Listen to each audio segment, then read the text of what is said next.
Bom dia, igreja, a paz do Senhor. Que a graça, a misericórdia, o amor, a bondade do nosso Senhor Jesus Cristo possa se manifestar em nosso meio nessa manhã. Vamos estar orando, depois vamos estar fazendo leitura do texto, relembrando um pouco, porque é a continuação da mensagem do domingo passado. Peço então que vocês, mesmo sentados, mas que possam estar estendendo as suas mãos na minha direção, aqui na direção do púlpito, e orando a Deus, intercedendo pela palavra, pela minha vida, que Deus me conceda graça, sabedoria. Pai amado, Pai querido, louvado e bendito seja o teu santo nome. A ti, Senhor, toda a honra, toda a glória e todo o poder. Mais uma vez, Senhor, te agradecemos por podermos estar na tua casa.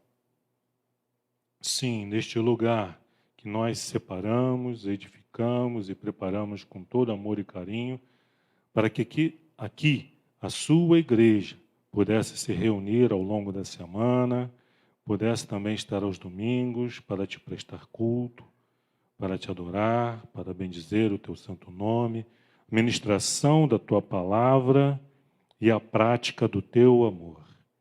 Muito obrigado, Senhor, por podermos estar aqui, por sentirmos esse desejo de estar aqui, por estarmos aqui com alegria, não por obrigação, por dever, mas porque nós te amamos e sentimos prazer de estar na tua presença de maneira especial, na presença dos nossos irmãos em Cristo Jesus.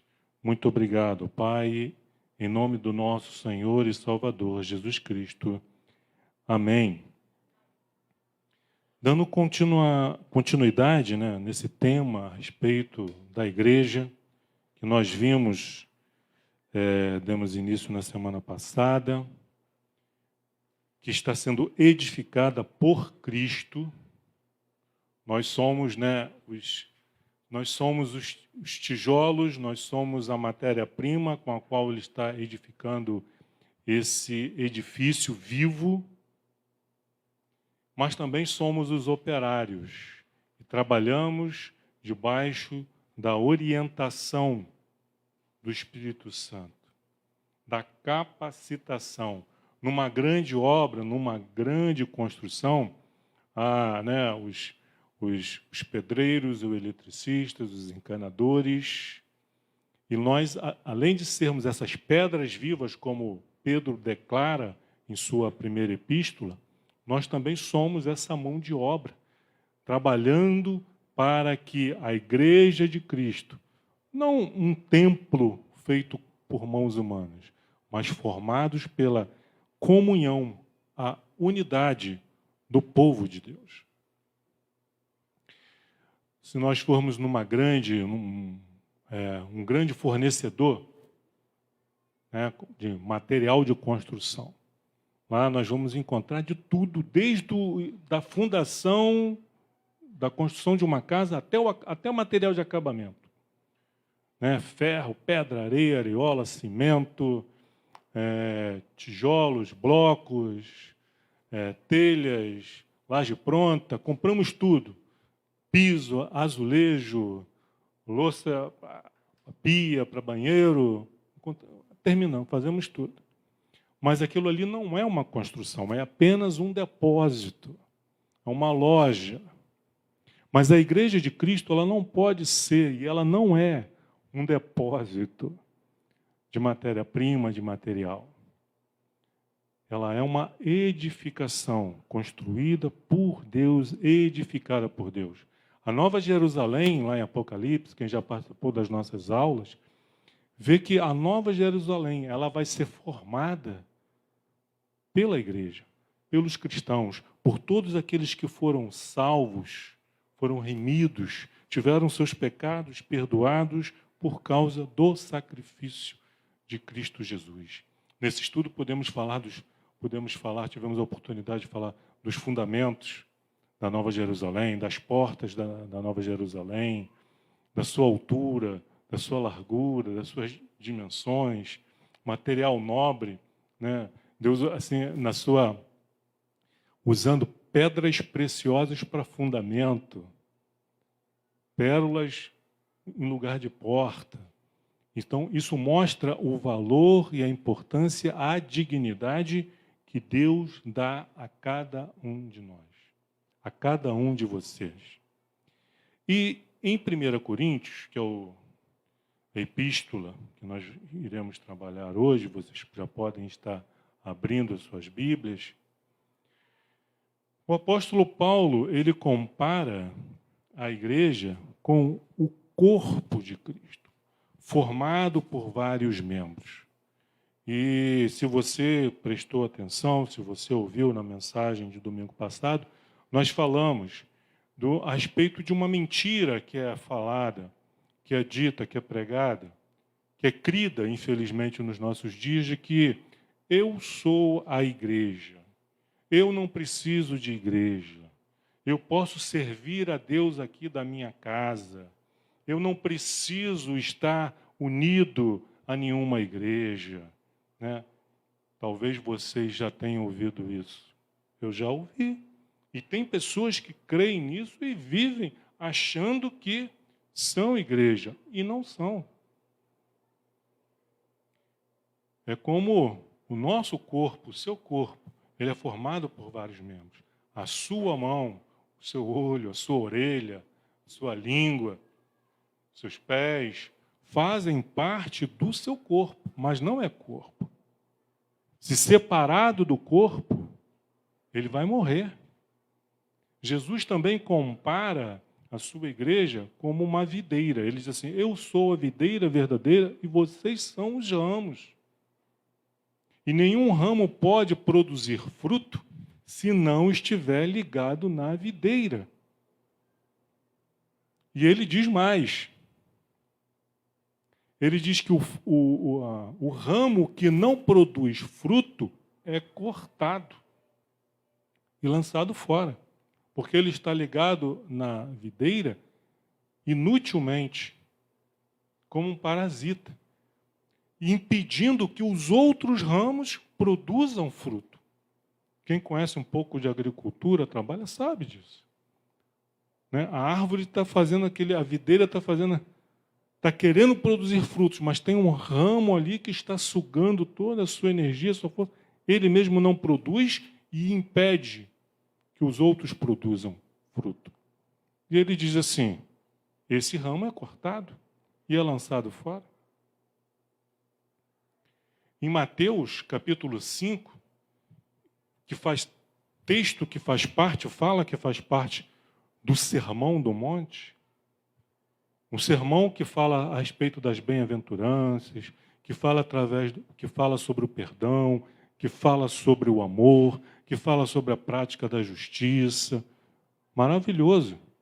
Mas ele tem um determinado momento, no capítulo 5, se eu não me engano, no versículo 17, que Jesus diz assim, olha, se o teu olho direito te faz pecar, arranca-o e lança fora. Pois é melhor você entrar sem um olho nos céus do que ser lançado todo o corpo no inferno. Se a tua mão direita te faz pecar, corta e lança fora, porque é melhor que você entre sem mão no céu do que todo o corpo seja lançado no inferno. Mas será que Jesus não tem amor por esse membro que faz parte do seu corpo? Essa mão, esse olho? Mas se está fazendo mal ao corpo, se vai adoecer e fazer com que todo o corpo morra, é preferível que este membro doente, enfermo, seja amputado e seja lançado fora do corpo. Por amor do corpo. Não é por amor a um membro desse corpo que eu vou colocar em risco a saúde, a integridade física e a vida de todo o corpo.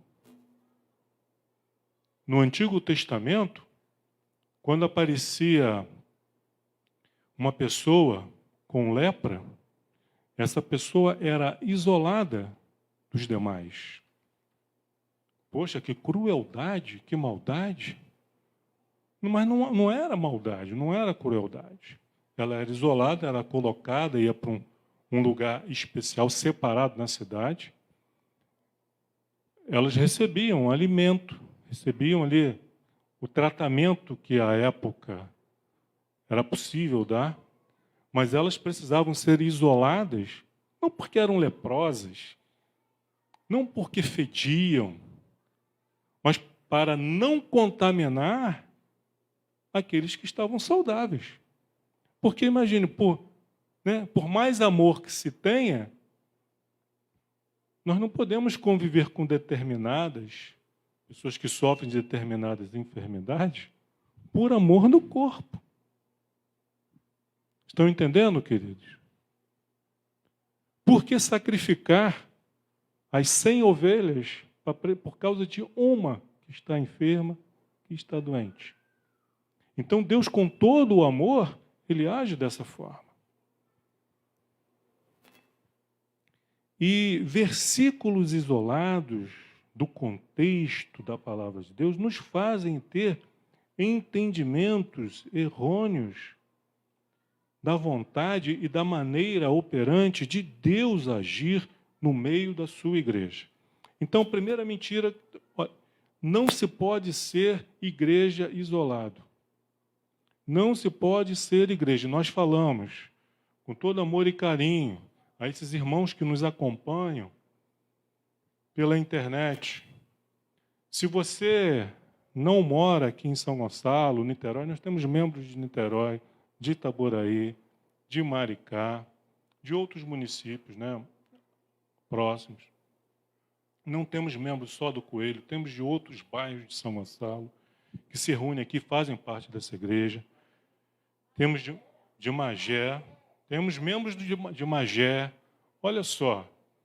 Então, se por alguma razão, uma distância maior, ou talvez por falta de identidade, de identificação conosco, então eu digo, procure uma igreja, faça parte de uma igreja. Você não está proibido de acompanhar os nossos cultos aos domingos, nosso culto de oração às segundas e quartas-feiras. Você pode, você deve assistir, participar, orar conosco, compartilhar essas reuniões, mas você precisa estar inserido no corpo. Não existe essa coisa de estar inserido no corpo online, à distância. Não tem como. Vai chegar uma hora que a sua vida espiritual vai precisar de mais, e você fazer parte desse grande coração voluntário. Esse trabalho que é realizado aqui, que recebe esse nome de coração voluntário, mas nós temos irmãos aqui, os nossos obreiros são corações voluntários. As nossas irmãs que estão trabalhando lá atrás, preparando o almoço, são corações voluntários. Os irmãos do som, da música, são corações voluntários, todos trabalhando voluntariamente por amor, por gratidão ao que Deus fez por si, o que Deus tem feito por nós. E aí o grande problema dessas pessoas que querem ser crentes da igreja do eu sozinho, é que eles dizem assim, na igreja só tem gente falsa, hipócrita, mentirosa, pessoas que por alguma decepção que sofreram, preferem se isolar. Mas isso é uma desculpa errônea, mentirosa e hipócrita. Porque se eu digo que eu não vou estar, estou falando de mim, não vou participar de igreja nenhuma, não vou estar inserido em igreja nenhuma, porque lá só tem gente falsa, só tem gente mentirosa, só tem gente... Além de eu estar falando uma mentira, o que não é verdade, Será que todos são? Não. Tem um ou outro que a verdade é essa, mas nem todos. Mas eu coloco todos. E, ao mesmo tempo, eu estou me colocando num patamar de superioridade. Eu sou melhor. Não existe igreja boa o suficiente para mim. É isso que a pessoa está dizendo, inconscientemente. Olha, eu já procurei e não encontrei. Então eu desisti. Ela está dizendo que ela é boa demais para fazer parte de qualquer igreja que seja. Eu não preciso. Eu não preciso de igreja, eu não preciso de pastor. Eu não preciso de ninguém me orientando, ninguém dizendo o que eu preciso fazer, deixar de fazer e deixar de fazer. Eu não preciso que ninguém me explique a Bíblia. Eu mesmo vou ler aqui, eu vou entender. Mentira. Seja sincero consigo mesmo, seja sincero com Deus. Pense, reflita no que você diz, no que você pensa, no que você fala. Existem apenas dois caminhos. Ou você está no caminho que conduz à salvação, ou está no caminho que conduz à perdição. Não existe vários caminhos. Não existe essa história de que todos os caminhos levam a Deus. Mentira.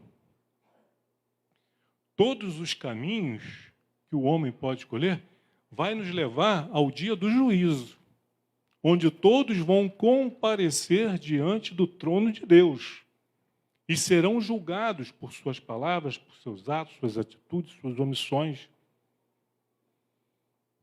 Mas só aqueles que trilharam o caminho da salvação, que se chama Cristo Jesus, irão se apresentar diante do trono inocentados. Não porque são santos, não porque pecaram, mas porque tiveram os seus pecados perdoados por intermédio do sacrifício de Cristo na cruz do Calvário. Se nós olharmos a palavra de Deus com atenção, nós vamos ver que dentro daquele seleto grupo de homens que formavam os discípulos de Jesus, nenhum deles era perfeito. Todos tinham as suas imperfeições, tinham as suas virtudes, mas também tinham os seus erros. E a culpa foi do pastor que eles tiveram? Não, eles tiveram o melhor pastor que nós poderíamos ter, Jesus. Eles conviveram com Jesus por 3 anos e meio. Comeram com Jesus, viram com seus próprios olhos os milagres que Jesus realizou. Jesus deu poder e autoridade a eles sobre demônios e enfermidades. Eles estavam naquele barco açoitado pela tempestade, quando Jesus acalmou a tempestade e tudo. Estavam ali, eles foram testemunhas oculares de tudo que Jesus falou, ensinou, por intermédio de suas palavras e de suas ações, e mesmo assim eram imperfeitos. Então o problema não está no pastor, o problema não está na igreja. O problema está em nós. E aí nós vemos Romanos, Coríntios, Gálatas, Efésios, todas as igrejas. Nós vamos ver o apóstolo Paulo tratando dos problemas daquelas igrejas. Mas será, o problema estava no apóstolo Paulo? Será? Não, o problema está em nós, seres humanos. Homens e mulheres falhos e pecadores. Somos críticos. Julgamos e criticamos os outros e a nós estamos sempre nos desculpando. Nós temos sempre uma desculpa para fazer o que nós fazemos.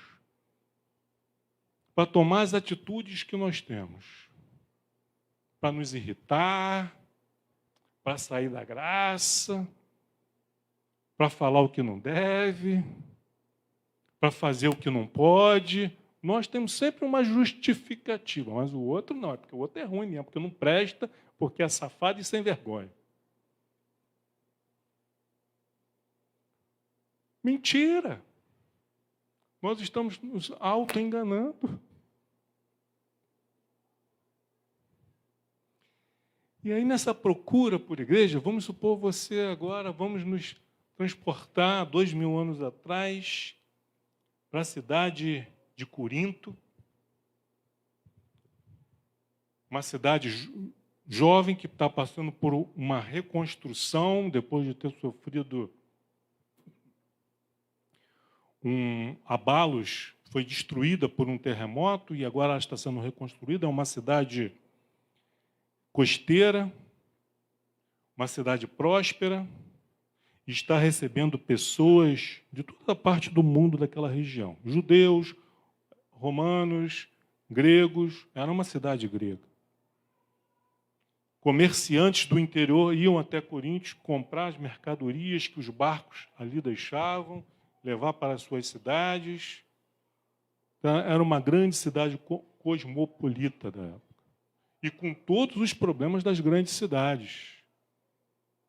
O apóstolo Paulo, quando chega ali, em Atos capítulo 18, ele enfrenta a questão da religiosidade.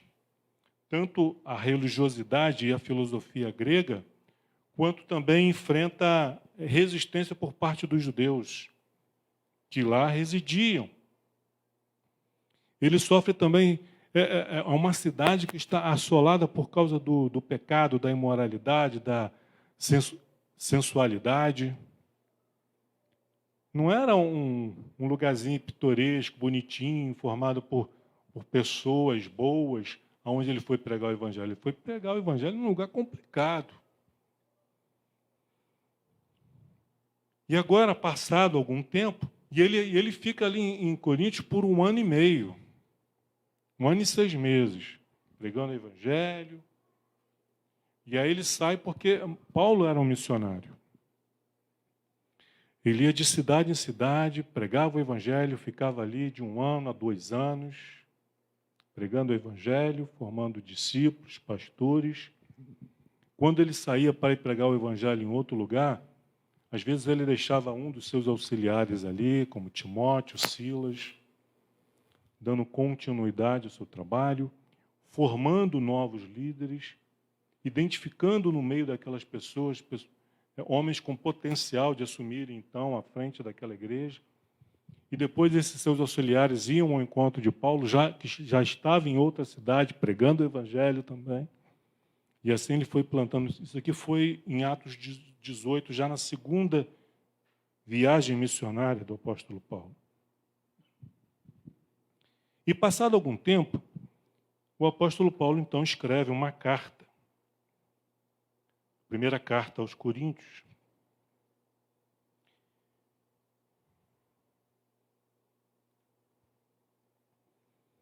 E essa carta em especial, ele não trata de muitos temas teológicos, como ele trata em outras cartas, como, por exemplo, na Epístola aos Romanos. Ele trata de problemas também que haviam na igreja e tal. Mas nós vemos aqui Paulo se dedicando a tratar dos problemas que haviam nessa igreja, e problemas sérios. E nós vamos destacar apenas alguns, porque eram tantos os problemas que é impossível a gente falar sobre todos. Vamos destacar aqui os principais, os mais graves, e que todos eles eram consequência de uma debilidade, a falta de uma vitamina, de uma proteína, né? Às vezes nós ficamos doentes porque está faltando no nosso organismo uma determinada substância e que nos faz adoecer da mente ou do corpo. Então vamos ver os primeiros versículos de introdução. Então, estamos buscando, digamos, estamos em Coríntios e queremos buscar, somos cristãos ou pessoas que estão buscando um encontro com Deus. E aí ouvimos da parte do apóstolo Paulo essas palavras. Coríntios 1, verso 1. Paulo, chamado pela vontade de Deus para ser apóstolo de Jesus Cristo, e o meu companheiro, irmão Sóstenes.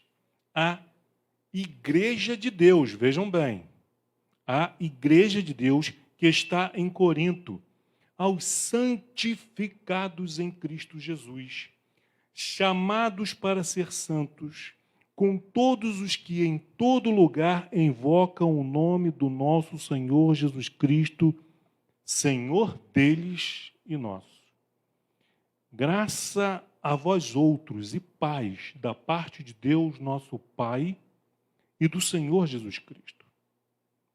Sempre dou graças a meu Deus a vosso respeito, a propósito da sua graça que vos foi dada em Cristo Jesus. Porque em tudo fostes enriquecidos nele, em toda a palavra e em todo o conhecimento. Assim como o testemunho de Cristo tem sido confirmado em vós, de maneira que não vos falte nenhum dom, aguardando vós a revelação de nosso Senhor Jesus Cristo, o qual também vos confirmará até ao fim, para serdes irrepreensíveis no dia de nosso Senhor Jesus Cristo.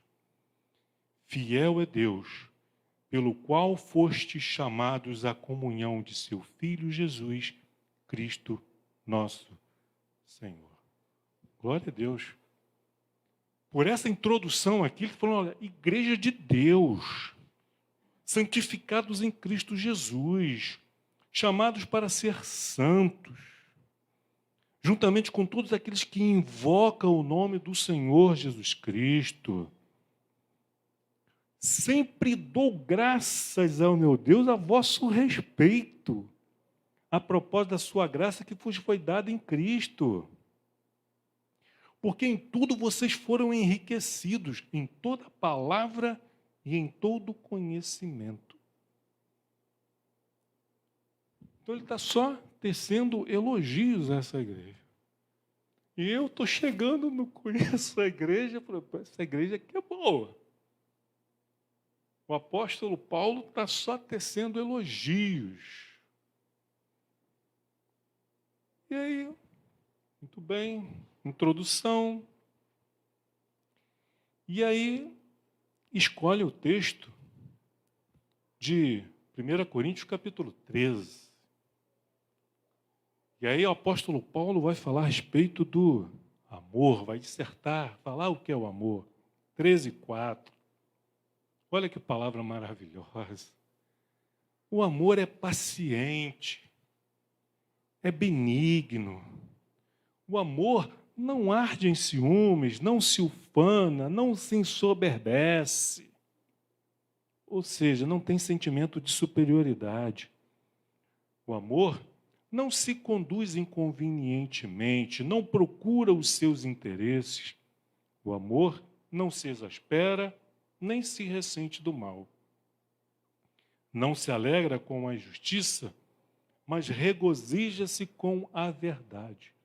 O amor tudo sofre, tudo crê, tudo espera e tudo suporta. E aí o apóstolo Paulo começa a desenvolver uma mensagem falando a respeito do amor. Que coisa maravilhosa. Essa igreja é maravilhosa. Só que com o tempo, eu começo a perceber que essa igreja não é tão maravilhosa como eu pensava. Porque eu vejo, logo no início, eu vejo que há divisões e contendas no meio dessa igreja. Capítulo 1, verso 10. Rogo-vos, irmãos, pelo nome de nosso Senhor Jesus Cristo, que faleis todos a mesma coisa, e que não haja entre vós divisões, antes sejais inteiramente unidos, na mesma disposição mental e no mesmo parecer.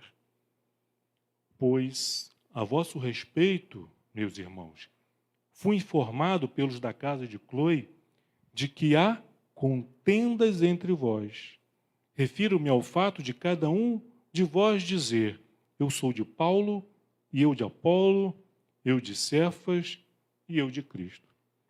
Então, com o tempo, eu comecei a observar que há divisões e contendas nessa igreja. Que as pessoas não são tão unidas. como aparentou de início. E Paulo, então, vai desenvolver o tratamento desse problema. E ele vai arguir a respeito disso, falar da importância da unidade,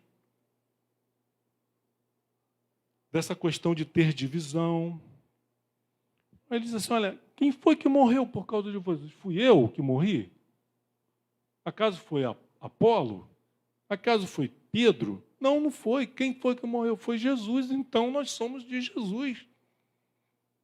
Mais à frente, numa demonstração de humildade, ele vai dizer, olha só, eu plantei, Apolo regou, mas Deus deu o crescimento. Ele poderia reivindicar, né? Se Paulo não fosse um homem quebrantado, não fosse um homem de Deus, ele poderia dizer, absurdo. Quem foi que semeou, quem foi que pregou o evangelho a vocês? Não fui eu? Apolo veio muito tempo depois. E Pedro passou aí de visita. Então, se vocês devem obediência, é a mim, Paulo. Mas ele não faz assim. E aí ele diz assim, lendo o texto, né, que é longo, não temos essa oportunidade, por isso que é importante, na escola de discípulos, a gente bate o texto, o versículo, com calma.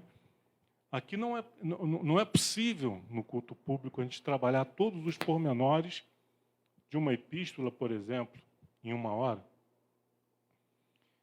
Mas podemos sim aguçar o teu interesse, despertar em você o desejo de conhecer mais as Escrituras e de se aprofundar nelas.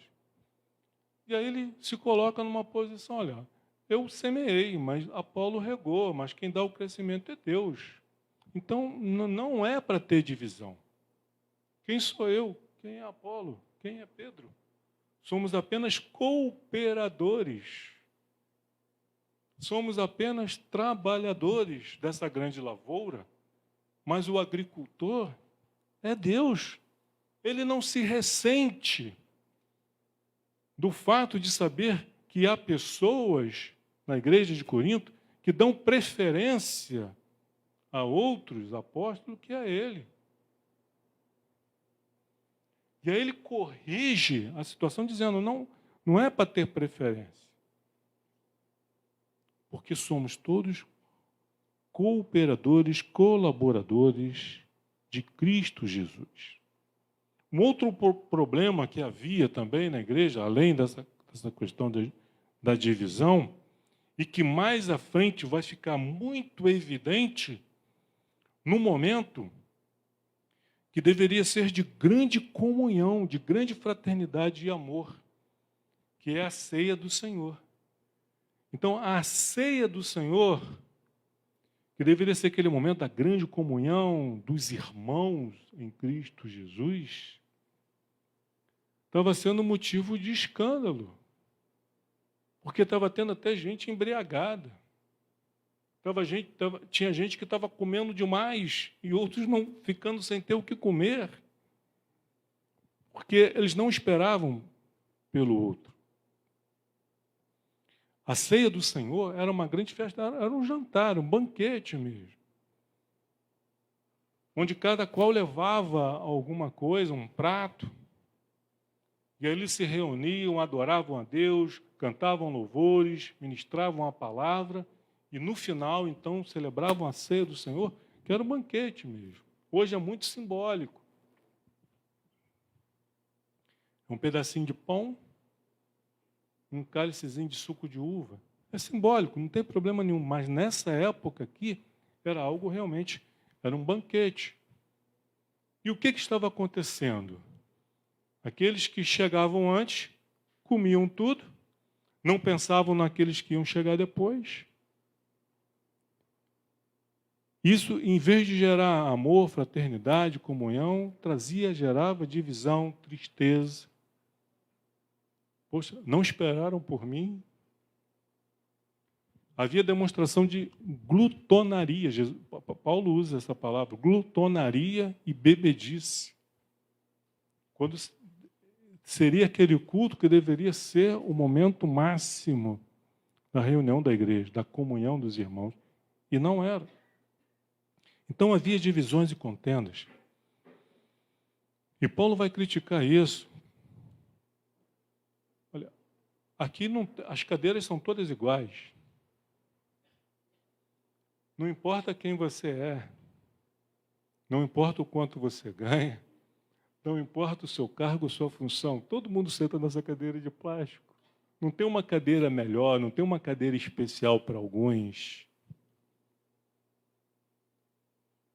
Estão entendendo? Aqui somos todos iguais aos olhos de Deus, homens e mulheres, brancos e negros, ricos e pobres, doutores e iletrados, somos todos iguais. Não há preferência, não pode haver. Existe na igreja de Cristo, infelizmente há, mas não pode haver.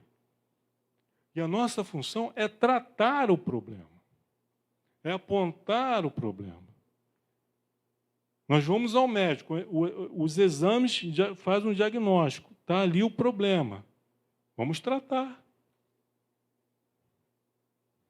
Vamos fazer o que é necessário para salvar, para que haja saúde, para que haja vida. E é isso que Paulo está fazendo. Ele está fazendo aqui um exame, uma análise do problema da igreja de Corinto em particular, e está tratando dos problemas com amor. Um outro problema que havia na igreja de Corinto, lembrando que era uma igreja grega, e os gregos eles eram orgulhosos por causa do seu conhecimento, por causa da filosofia. Nós somos filhos de Platão, de Sócrates, de Aristóteles. A sabedoria grega é reconhecida no mundo inteiro. Homens de todas as nacionalidades querendo aprender a respeito da sabedoria, vêm em busca dos mestres gregos. Então eles tinham esse orgulho, eles tinham essa vaidade, tinham essa soberba. E Paulo vai atacar, ele identifica isso no capítulo 1, do verso 17 em diante, e dizendo, vejam bem, 17, por que não me enviou o Cristo para batizar, mas para pregar o Evangelho? Não com sabedoria de palavra, para que não se anule a cruz de Cristo. Certamente, a palavra da cruz é loucura para os que se perdem, mas para nós que somos salvos, poder de Deus. Os gregos achavam loucura a pregação do Evangelho. E ele vai, verso 20, 19, pois está escrito, destruirei a sabedoria dos sábios e aniquilarei a inteligência dos instruídos. Onde está, ó sábio? Onde está o escriba? Onde? O inquiridor deste século, o argumentador, aquele que está sempre questionando, que está sempre perguntando, que está sempre querendo aprender. Onde está o inquiridor deste século? Porventura não tornou Deus louca a sabedoria deste mundo? Visto como na sabedoria de Deus o mundo não o conheceu por sua própria sabedoria, aprove a Deus salvar os que creem pela loucura da pregação. Toda a sabedoria filosófica dos gregos não os aproximaram de Deus, muito pelo contrário. Quanto mais eles se aprofundavam no conhecimento humano, mais distante de Deus eles ficavam. Então, aprove a Deus, através da loucura do Evangelho, reconciliar o homem consigo mesmo. E aí aqui Paulo está destruindo a soberba da sabedoria humana. E como nós vemos isso nos nossos dias hoje. Você vai pregar o Evangelho para uma pessoa, diz, você acredita nisso mesmo? Eu não sou nenhum ignorante. Eu estudei. Eu conheço física, química, biologia. Acredita nisso? Porque está cheio de si, cheio do conhecimento e da sabedoria humana. Que ao invés de aproximá-lo de Deus, só fez com que ele se distanciasse cada vez mais. Por isso que a mensagem de Deus ela alcança os humildes. E os humildes podem ter título de doutorado e pode ter muitos semi-analfabeto orgulhoso.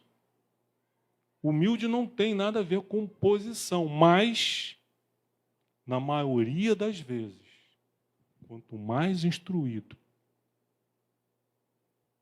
na maioria das vezes, há as exceções. Há aqueles que, em toda a sua instrução, Deus, pela sua graça e misericórdia, os alcança. E eles usam, então, todo o seu conhecimento para a glória de Deus. E ele vai refutando. Entenda uma coisa. Quando Jesus prega para uma multidão e fala a respeito do perdão, por exemplo, ele não fala sobre o perdão porque é uma mensagem bonita. Ah, vou chegar lá, vou falar sobre o perdão e vou abafar. Né? Usando uma terminologia moderna, vou lacrar. Vou lá para as redes sociais falar da importância da beleza, do perdão, do amor, de ter empatia. Jesus não faz isso, nem os apóstolos nas suas epístolas faz com o objetivo de ganhar público, de ganhar ibope, de ganhar curtida, de ganhar seguidores. Mas porque aquelas pessoas estão precisando ouvir a respeito daquilo. E elas não entendem. Jesus está falando a respeito do arrependimento para pecadores. Quem precisa se arrepender? São os pecadores. Jesus não precisa falar de arrependimento para quem é santo. Então, se ele fala de arrependimento para nós, por que Jesus está falando isso? A ficha não caiu, filho? É porque você precisa se arrepender. Você precisa abandonar o pecado. Quando Jesus fala a respeito do amor ao próximo, é porque nós precisamos. Nós não amamos o próximo. Estão entendendo? Então o apóstolo Paulo, olha, em Apocalipse, nas 7 cartas para as 7 igrejas de Apocalipse, em que Jesus dita ali o que João vai escrever, ele diz, Jesus é cirúrgico, ele é preciso, ele vai na necessidade, ele vai no problema de cada uma daquelas igrejas. Se Jesus fosse fazer uma avaliação individual aqui, para cada um de nós, ele ia trazer uma mensagem diferente, em muitos aspectos semelhante, parecida, mas em um e outro medida, palavras diferentes. Olha, você precisa disso, você precisa daquilo, você... E é assim. E os apóstolos, e Paulo aqui em Coríntios, ele está tratando dos problemas, ele não tá tratando dos problemas, ele não está citando aqui os problemas que, olha, vocês daqui de Coríntios, vocês não sabem o quanto vocês são abençoados, vocês não sabem o que está acontecendo lá na igreja de Éfeso. Lá na igreja de Éfeso está acontecendo isso, estão fazendo aquilo. Lá em Roma, então, olha só, né? Em Roma está complicado o negócio. Não. Ele está tratando dos problemas de Coríntios para a igreja de Coríntios. Então ele está falando aqui de divisões e contendas que havia nessa igreja, soberba do conhecimento humano. E aí ele dá essa lição de humildade, falando a respeito de si, não por orgulho, mas ele está falando, olha, eu poderia chegar aqui com palavras de conhecimento, mas usei uma linguagem simples. Quando ele diz assim, olha, para com os judeus, me fiz judeu. para alcançar os judeus, ele usa as escrituras do Antigo Testamento, ele usa a Torá, ele usa o conhecimento que ele tinha a respeito do Pentateuco, dos profetas, para ganhar os judeus. Para ganhar os romanos, e aí nós vemos isso nas características dos evangelhos. O evangelho de Mateus foi escrito para os judeus, por isso que ele usa tanta referência do Antigo Testamento. Lucas foi escrito para os gregos, por isso que Lucas ele enfoca muito a sabedoria de Jesus, porque era isso que os gregos admiravam. João é um evangelho mais universal, para todos, não tem. E Marcos visava alcançar os romanos. Por isso que o evangelho de Marcos, nós vemos um Jesus muito ativo, um Jesus poderoso, um Jesus que tinha autoridade sobre as doenças, as enfermidades, sobre os demônios, porque os romanos admiravam isso, a força, o poder, a autoridade, porque Roma se fez por causa do poder da força do seu exército. Então Marcos revela um Jesus poderoso, com autoridade, até sobre a tempestade. Então, Paulo aqui está tratando dos problemas de Coríntios. Mas será que esses problemas, eu não os encontro, talvez, na minha vida? Talvez esses problemas, esses erros, não se encontrem no nosso meio? Essa é a importância de lermos e estudarmos as Sagradas Escrituras e entendermos que essa mensagem, inicialmente, foi escrita para a igreja de Coríntios. Mas também foi escrita para mim, para você, para a igreja do Senhor Jesus Cristo, de todas as épocas e de todos os lugares. E aí ele dá essa lição de humildade. Olha, eu poderia ter usado palavras, mas não, Jesus não me enviou para isso. Eu não fui enviado para isso. O caráter da minha pregação não é baseado em ostentação de palavra, mas de poder que vem do alto. Porque ostentação de palavra, qualquer homem que tem uma boa retórica, uma boa oratória, e que se aprofunda em estudar e aprender a respeito disso, pode fazer isso. Mas demonstração de poder e autoridade que só Deus dá, aí não tem escola, não tem universidade, não tem faculdade no mundo que possa proporcionar isso. Isso aí vocês podem conferir no capítulo 2, do início do verso 1 até o versículo 14, por aí. E é por isso que Paulo depois vai dizer assim: sede meus imitadores, como eu sou de Cristo. Estão entendendo o contexto? Façam como eu, porque Cristo fez isso. Cristo, quando estava entre os doutores, e aí Jesus, quando estava com Nicodemos, que era doutor, falou assim: Nicodemos, você tem que nascer de novo. Aí Nicodemos: acaso pode já um homem adulto voltar ao ventre da sua mãe e nascer de novo? Aí Jesus vira para Nicodemo: Nicodemo, você que é doutor em Israel, não está entendendo o que eu estou falando? Que dirá o povo? Então Jesus, quando estava com os doutores, a linguagem dele era outro nível. Quando Jesus estava lá no monte, no meio do povão, a linguagem dele era outra. Quando Jesus ia falar com uma mulher samaritana na beira de um poço, era outra. Era o mesmo Jesus, a mesma mensagem, mas para alcançar o seu ouvinte. Então é disso que Paulo está falando. Então vocês se vangloriam, vocês ficam orgulhosos, cheios de si. Por isso que lá no capítulo 13, ele vai dizer que o amor não se ensoberbece, não se vangloria. Porque os irmãos, a igreja de Corinto era soberba. Se vangloriavam disso, do fato de eles serem gregos. Eles não eram de serem gentios, sem instruções, bárbaros.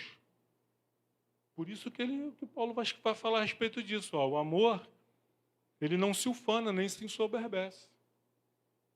Porque eram sentimentos que estavam presentes na igreja de Corinto. Problema seríssimo aqui. Ele vai tratar agora, no capítulo 5, da impureza sexual, de um pecado sexual que havia, e da tolerância da igreja com relação a isso. Vejam bem, capítulo 5, versículo 1. Geralmente, se ouve que há entre vós imoralidade. Então, é uma coisa comum ouvir que há no meio de vocês imoralidade. Mas agora, vocês chegaram ao absurdo dos absurdos. Geralmente, não é uma coisa... Então, está falando, de tempos em tempos, se ouve falar da imoralidade, como que é a coisa, né? A licenciosidade aí, no meio de vocês. Geralmente se ouve que há entre vós imoralidade, e imoralidade tal como nem mesmo entre os gentios, nem mesmo entre os ímpios, se ouve falar. Mas no meio de vocês está acontecendo e vocês estão nem aí. O de haver quem se atreva a possuir a mulher do seu próprio pai. Tinha um cara, um membro da igreja ali, dormindo com a sua sogra, ou com a sua madrasta. Com a sua madrasta. A igreja sabia. Versículo 2: e contudo andais vós ensoberbecidos e não chegastes a lamentar, para que fosse tirado do vosso meio quem tamanho ultraje praticou. Que história é essa, sujeito? Então ele está dizendo que esse tal tem que ser tirado do seu meio. Lembra daquela história que a gente está falando? Se o teu olho, se a tua mão te faz pecar, corta e lança fora. Se tem um órgão seu, no seu corpo, que está doente, não tem tratamento. Tentou o tratamento, não tem tratamento. E o médico fala, ou você tira ou morre. O que você vai fazer? Não, vou morrer. Tem que tirar. Porque se esse órgão doente, enfermo, cancerígeno, permanecer no corpo, vai criar uma metástase e vai morrer. Então, por amor ao corpo, por amor à igreja, é preferível se amputar um membro do que perecer todo o corpo. Ah, mas isso é falta de amor. Não, não é falta de amor, isso é amor. E os outros? Eu vou preservar um e deixar que esse um contamine todos os outros? Isso é falta de amor. Amor a Deus. Então havia esse problema aqui. E Paulo, então, vai criticá-los. Contudo, andais vós ensoberbecidos. Olha, nós somos uma igreja inclusiva. Nós aceitamos a todos, Deus ama a todos, todas as formas de amor. Estamos aqui de braços abertos para receber. Olha, você não foi aceito lá naquela igreja por causa das suas decisões, da sua vida, da sua prática. Nós aqui te aceitamos. Problema deles. Nós temos que cuidar de nós. Às vezes ficamos olhando muito para a casa do vizinho, tomando conta muito da vida do vizinho, de como o vizinho lida com a sua esposa, com o seu marido, com seus filhos, e esquecemos de cuidar da nossa casa. Então, Coríntios, cuidem da sua casa. Para que os problemas que estão acontecendo lá na casa do teu vizinho não venham acontecer aqui na tua casa. Cuide. Então, Paulo aqui vai tratar desse problema aqui. Foi identificado um órgão cancerígeno. Vamos tratar? Vamos tratar. Vamos fazer a quimioterapia, radioterapia, fazer todas as terapias possíveis. Tratou, fez de tudo. Olha, não está tendo resultado e todo o corpo está enfermando e se a gente não agir rápido vai morrer. Todo o corpo. Então, é assim. É como a história do ramo, é a história do membro e tudo na vida. Problema sério. Problema de litígio. Por que ele diz assim, olha, o amor tudo sofre, o amor tudo sofre? Porque estava tendo dentro da igreja, e Paulo vai discutir isso, vai tratar isso no capítulo 6, irmão levando o irmão para o tribunal.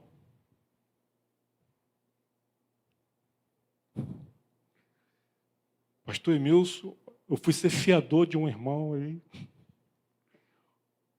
O irmão não pagou e agora estão cobrando de mim. Aí o pastor Emilson, põe na justiça. Vai conversar, chamar o irmão, tentar entrar num acordo. Se não for possível, se o cara for caloteiro, foi embora, me deixou no prejuízo, o pastor vai dizer, irmão, sofre o dano.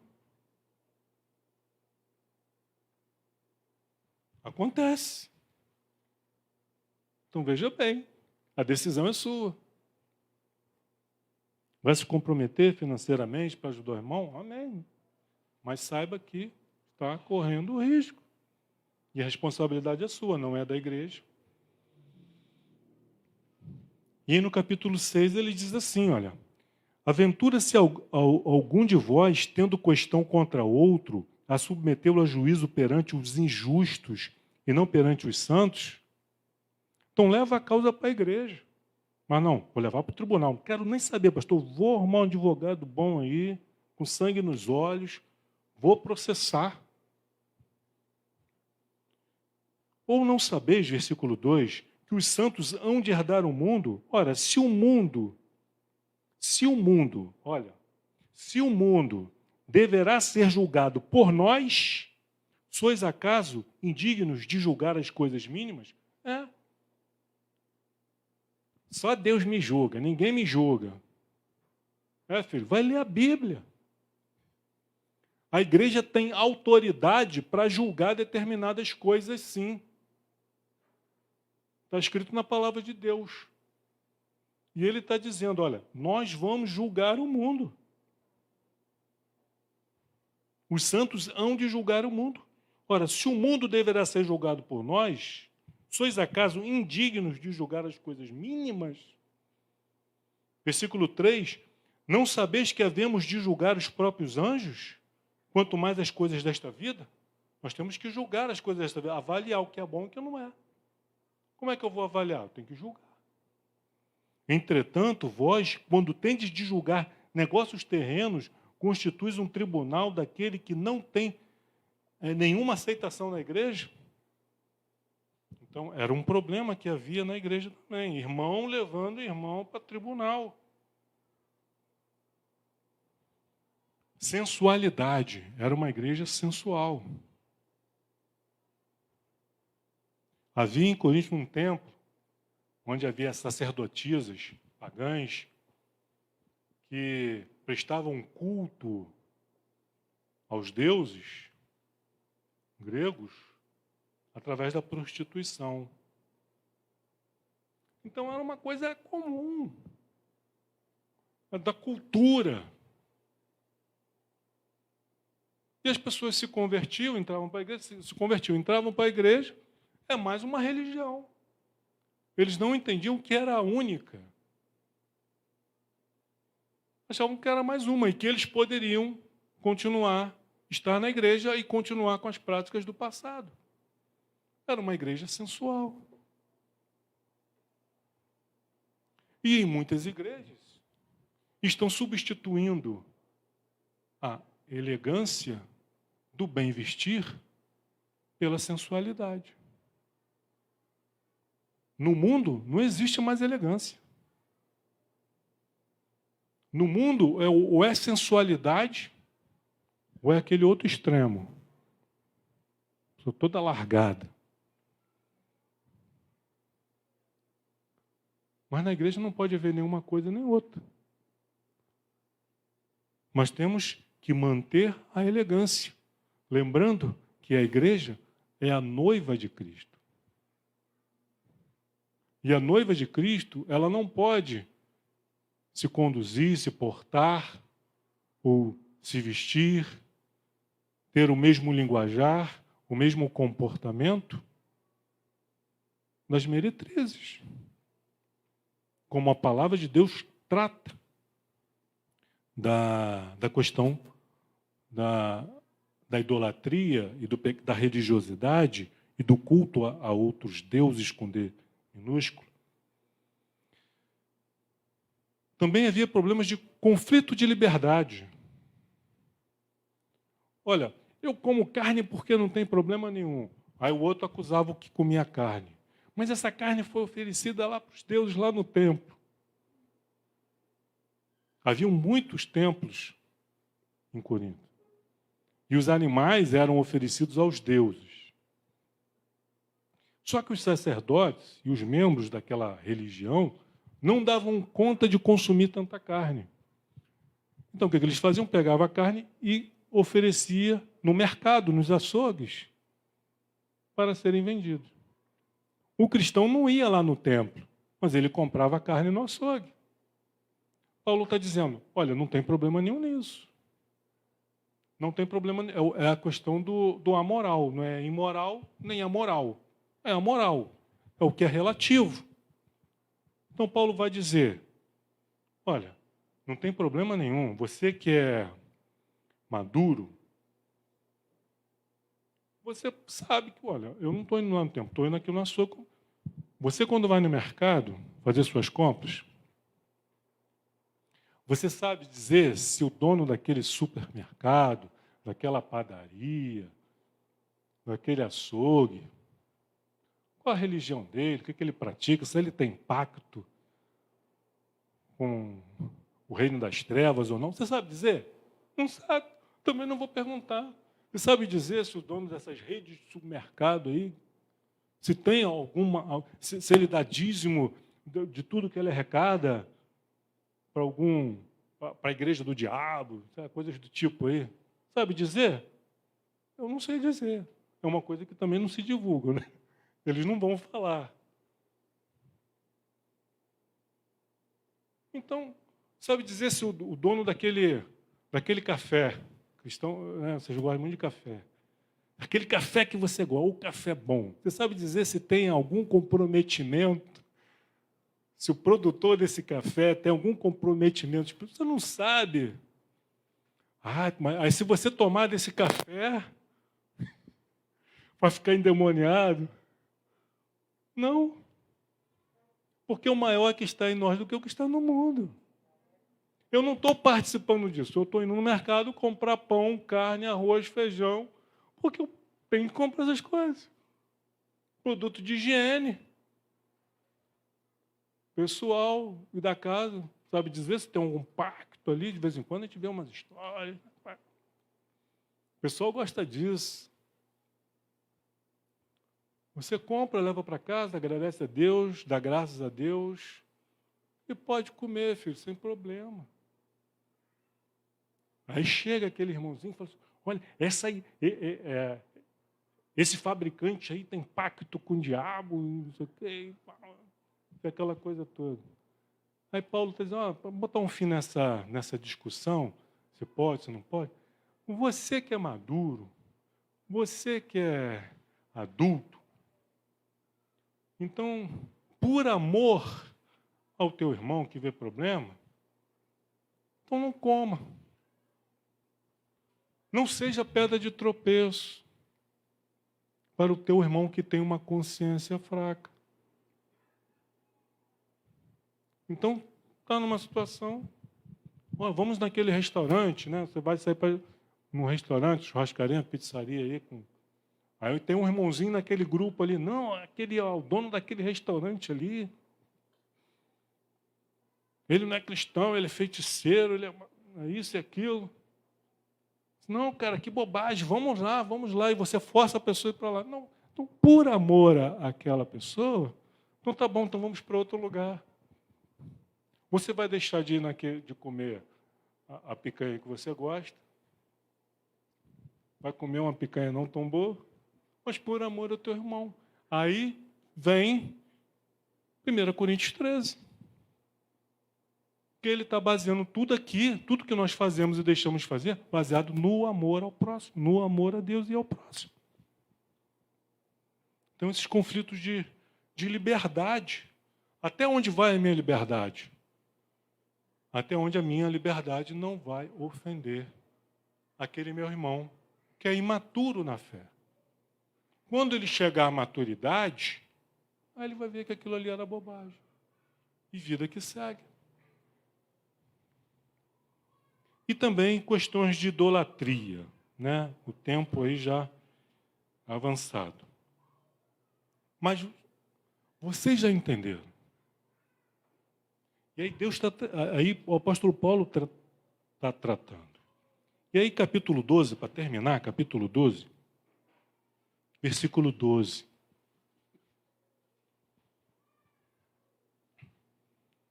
O apóstolo Paulo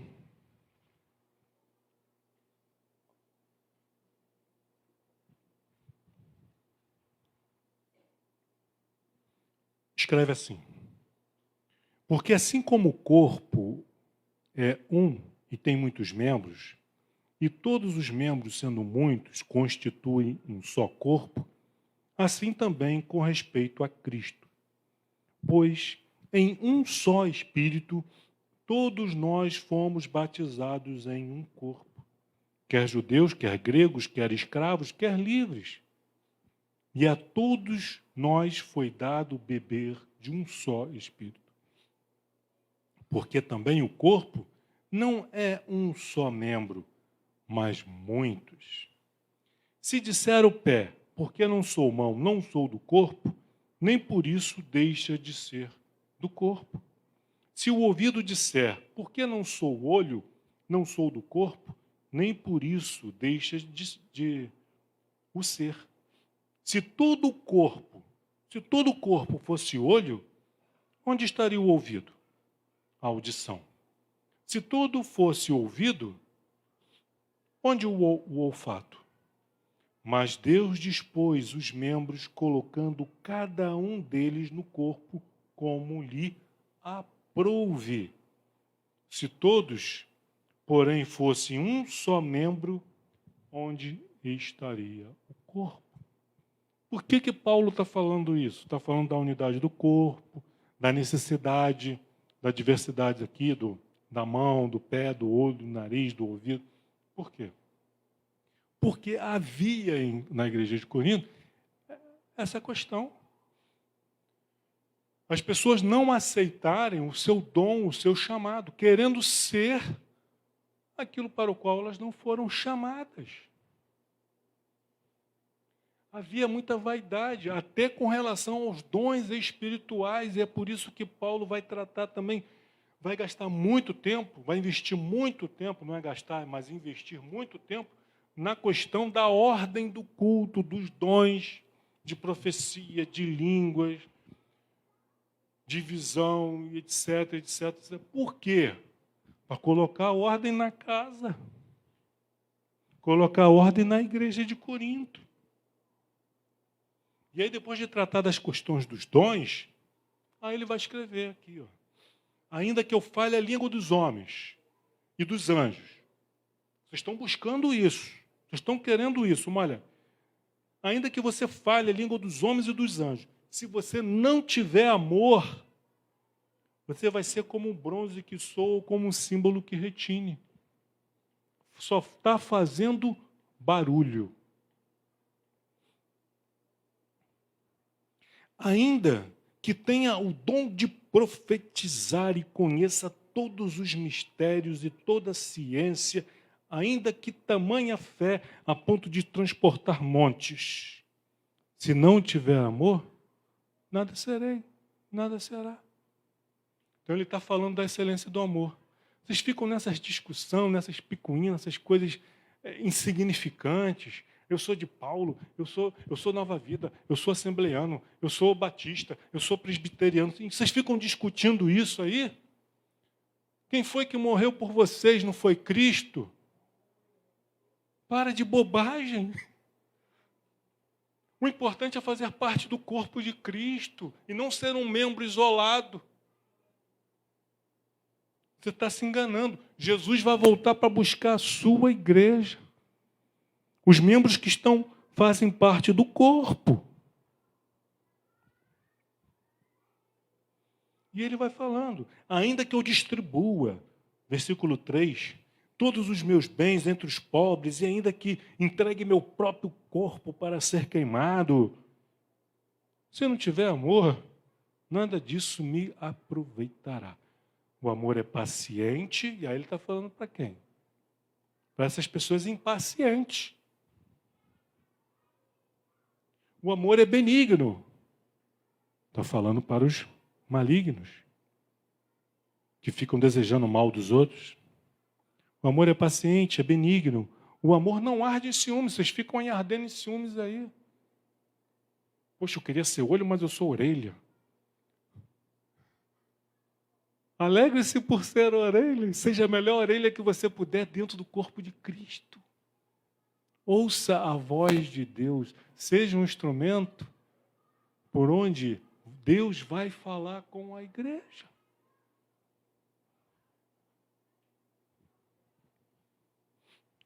O amor não se ufana, não se ensoberbece. Ou seja, ele não tem sentimento de superioridade. Eu sou olho, então sou mais importante que o ouvido. Eu sou ouvido, sou mais importante que... Bobagem, mentira. O corpo depende. Nós dependemos uns dos outros.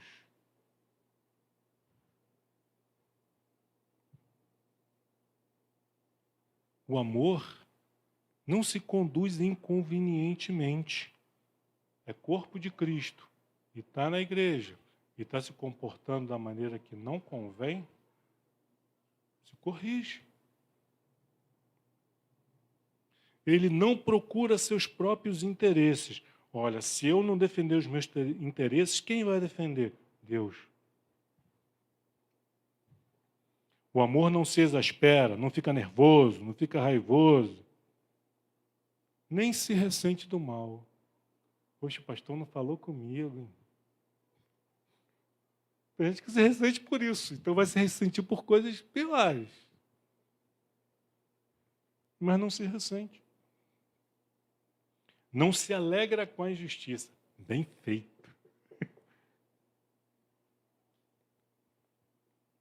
Mas regozija-se, alegra-se com a verdade. O amor, por amor, né? Jesus, por amor a nós, tudo sofreu, tudo creu, praticou, esperou, suportou. E por que nós não podemos, por amor a Cristo e por amor à sua igreja, por amor aos nossos irmãos, sofrer, crer, esperar e suportar? O amor jamais acaba. Mas havendo profecias, desaparecerão, havendo línguas, cessarão, havendo ciência, passará, porque em parte conhecemos e em parte profetizamos. Então nós vemos nas Escrituras os erros dos homens de Deus. Nós estamos estudando o livro de Gênesis, nós vemos o erro dos patriarcas, seus pecados. A família patriarcal problemática. Eu até falo, a família deles é mais complicada que a sua e que a minha. No entanto, Deus agiu, Deus operou, Deus abençoou, Deus fez. Na vida dos seus discípulos, nas igrejas. também quer fazer na minha, na sua vida, na nossa igreja. Quem tem ouvidos, ouça o que o Espírito diz às igrejas. Agora, você vai encontrar na palavra de Deus elogios, Deus elogiando pessoas, elogiando igrejas, elogiando grupo. E Deus também criticando, apontando o seu erro da igreja.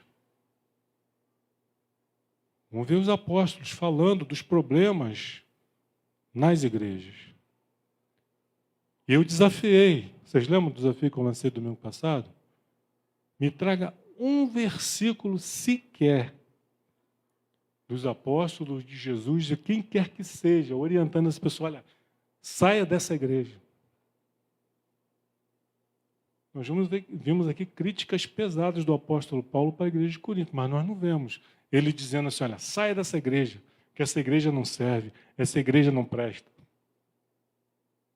Ele vai tratar a igreja, vai cuidar da membresia. E aquele que não se deixar corrigir, aquele que não se deixar tratar, é melhor, por amor ao corpo, que ele seja removido do corpo. Mas não antes de ser tratado. E entenda uma coisa, Deus tem poder, né? Nós lemos nos evangelhos, Jesus fazendo membros do corpo de uma pessoa que não existia, crescer. O homem da mão ressequida, encolhida, mirrada, ficar normal, trazendo luz aos cegos, purificando leprosos. E vocês acham que Jesus não tem poder para fazer isso com o seu corpo, com a sua igreja? É claro que tem. E se precisar amputar um órgão, porque ele não se deixou tratar, ele não quis ser tratado, como uma célula cancerígena que se recusa a ser tratada, ele vai ser chupado. E o corpo vai ficar sem aquele órgão? Não vai ficar, porque Deus tem poder para colocar outro no lugar daquele membro doente. Que Deus seja glorificado, igreja, que nós possamos crescer na graça, na sabedoria, no conhecimento e no amor de Cristo. O amor é que nos mantém, é a liga, que mantém os tijolos unidos, já o cimento é a liga, que une os tijolos, as paredes, a laje, que mantém o corpo unido e saudável para a honra e glória do nosso Senhor e Salvador Jesus Cristo. Amém. Os músicos.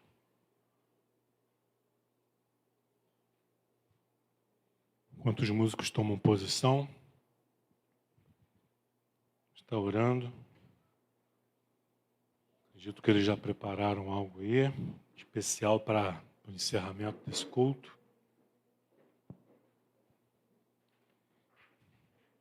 Pai amado, Pai querido, louvado e bendito seja o teu santo nome, Deus. Muito obrigado, Deus, porque só o Senhor para suportar, Senhor, a nossa iniquidade, o nosso pecado, a nossa maldade, nosso egoísmo, a nossa vaidade. E com todo o amor, nos tratar com a ministração da Tua palavra, com Teu Espírito sussurrando e falando nos nossos ouvidos,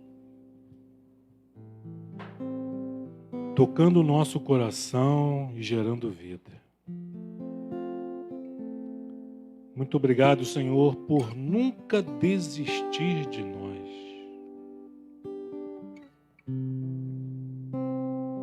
Por Tua fidelidade, ó Deus, que dura para sempre.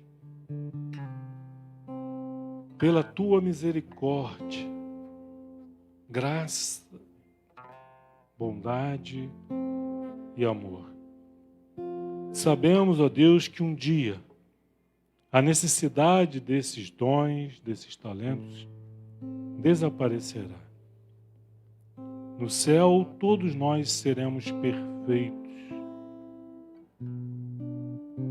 E por toda a eternidade te glorificaremos, te louvaremos.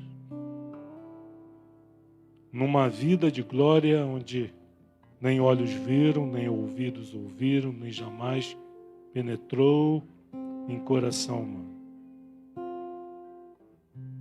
Uma eternidade de novidades. Uma eternidade onde não haverá monotonia. Aleluia. Obrigado, Jesus, por ter vindo ao mundo, por ter se esvaziado da sua glória, por ter se feito homem, por ter morrido, padecido por causa dos nossos pecados. Nós que não somos merecedores nem dignos do teu amor, mas a tua graça misteriosamente nos alcançou. Não há explicações humanas. Não há explicações em mim ou na vida de qualquer um de nós para justificar o teu amor para conosco, senão de que Deus é amor. Muito obrigado, Pai, em nome de Cristo Jesus. Se conosco, que possamos estar logo mais às 18 horas, aqui presentes mais uma vez, para te louvar, para te glorificar e bendizer o teu santo nome. Muito obrigado, Pai, em nome de Cristo Jesus. Amém.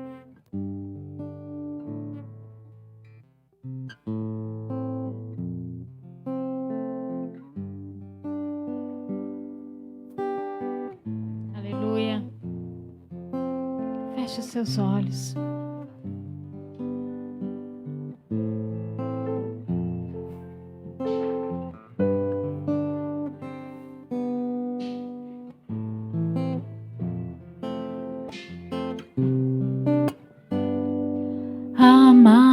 Amai-vos uns aos outros, sujeitai-vos uns aos outros. Aquele que quiser ser o primeiro, sirva a todos. Levante as suas mãos e diga: temos um lugar no coração de Deus. Importa que Ele cresça e eu diminua. Quero servir aos meus irmãos, assim como Jesus. Temos que ser como o Pai em Cristo é. Temos que ser para que o mundo creia que o Pai o enviou. Temos que ser como o Pai em Cristo é. Temos que ser para que o mundo creia que o Pai o enviou. Temos que ser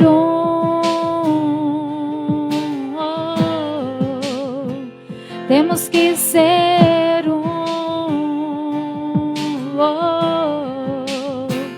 Temos que ser só a igreja. Temos que ser para que o mundo creia que o Pai o enviou. Temos que ser como o Pai em Cristo é. Temos que ser para que o mundo creia que o Pai o enviou. Temos que ser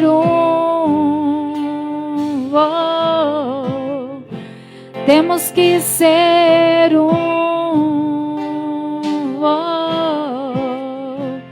Temos que ser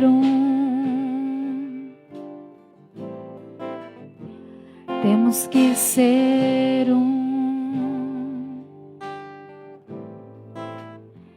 Temos Temos que ser um. Nós precisamos, Senhor, da tua graça para vivermos essa verdade. Amar-nos uns aos outros, como o Senhor nos ensinou.